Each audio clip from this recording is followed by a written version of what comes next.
Welcome to paradise, everybody. Yeah. I see some of us are colorfully attired. So Brian, Harold Smith here. Hi, Harry. Hey, I got with me tonight is the new art recovery squad for the FBI. Really? Yeah. And Brian, we're going to stick it to you. We got some questions for you about the Gardner Heist. Oh, okay. That thing. We understand that she tried to do an art heist before 1990. What was that about?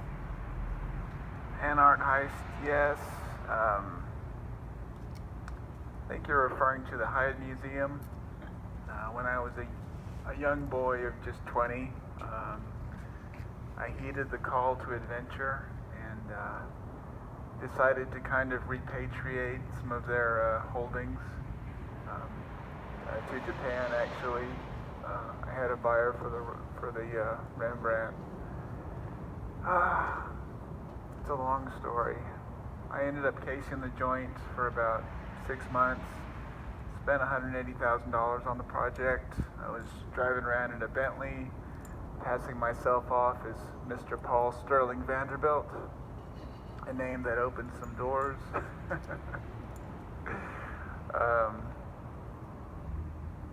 Well, let's fast forward to the similarities with the Gardner heist. Lots of duct tape was used. We tried to get fake uniforms. We offered our FedEx driver, who we kind of duct taped, a cut of the action. She refused, however. And it was cased. It was targeted for a holiday. In that case, it was the Christmas holidays.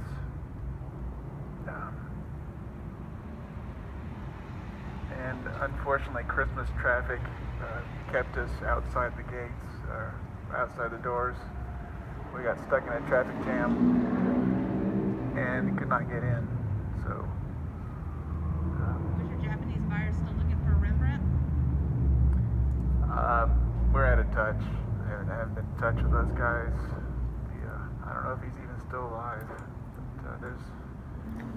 At 20 years old, how did you have $180,000? Oh, that's an interesting story. How did I get $180,000 at age of 20?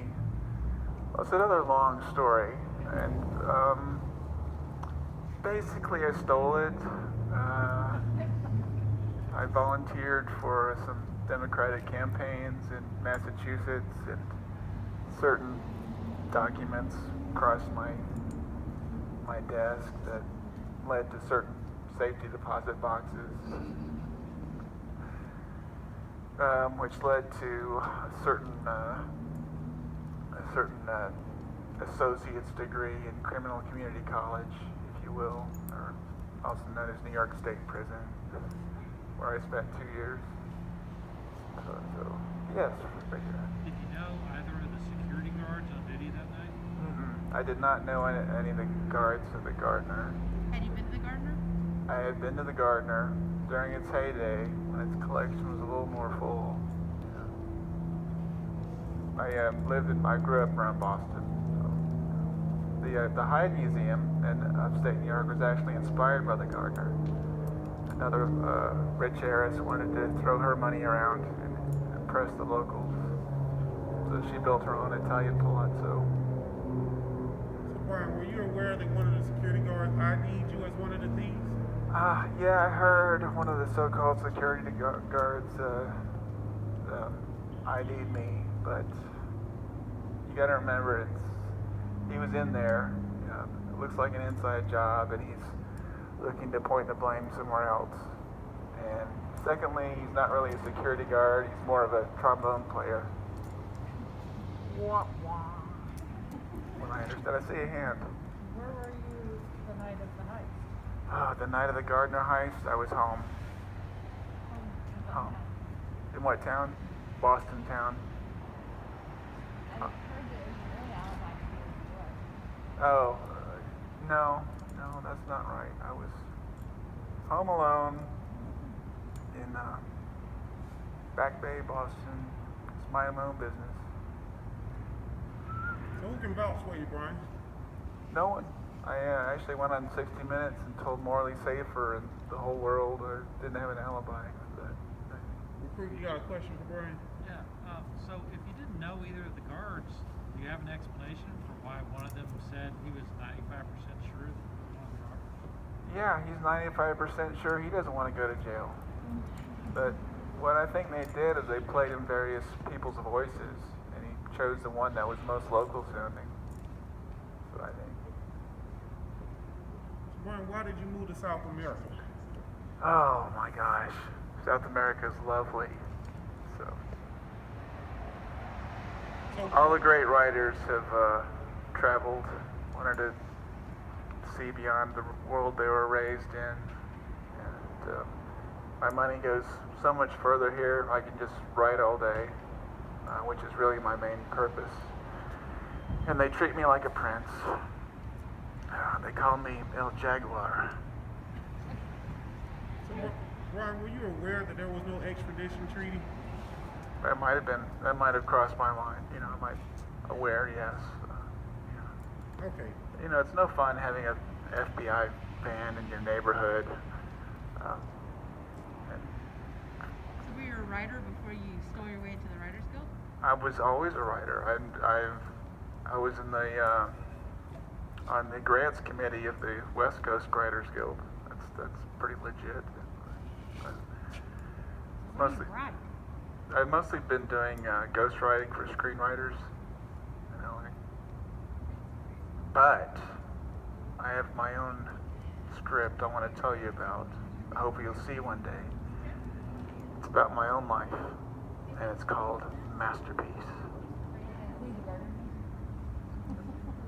Well, it's a fictionalized account of what the dark world is all about and what it takes to climb to the top. You seem to know a lot about how to do like fantasy stuff.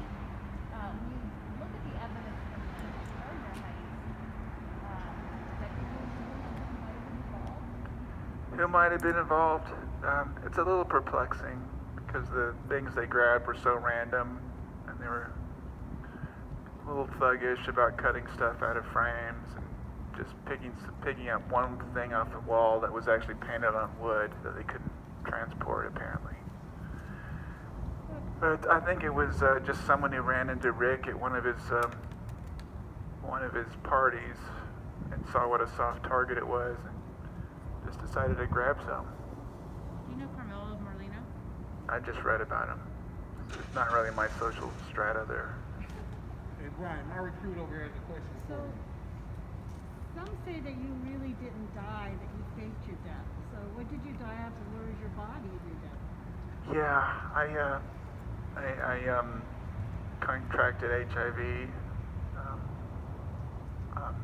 amongst one of the, I don't know, hundreds of Colombian women I've enjoyed the company of.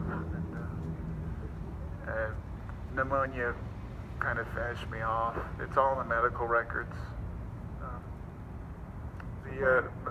The body was taken out to sea by a fisherman named Miguel. He scattered the ashes for us because I was kind of on my own down here at this point. Sad, really. Recruits, But any last questions? It's not going to stop me from voting. I'll put it that way. So, Brian, final thought. How do you make your money? How did you make your money to go to South America and survive in South America? I've been very successful as a ghostwriter.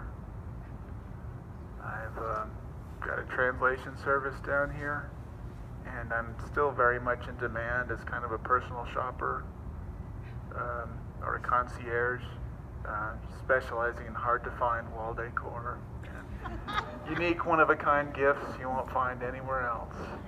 have you seen any of the Gardner paintings come across your desk, if you will, for placement? I can't recall ever seeing any hot loot recently. Did you know David Turner? No, just read about him. He sounds pretty violent. All right, Brian, any final thoughts? Final thought, yes, in the manner of Jerry Springer. Everyone forget Jerry Springer already. Sometimes you just gotta seize the day, guy. All right, recruit, we're on to our next subject. Thank you for your time, Brian. It's a pleasure. Seize the day. Seize the day, guy. I wrote that. Buenas noches.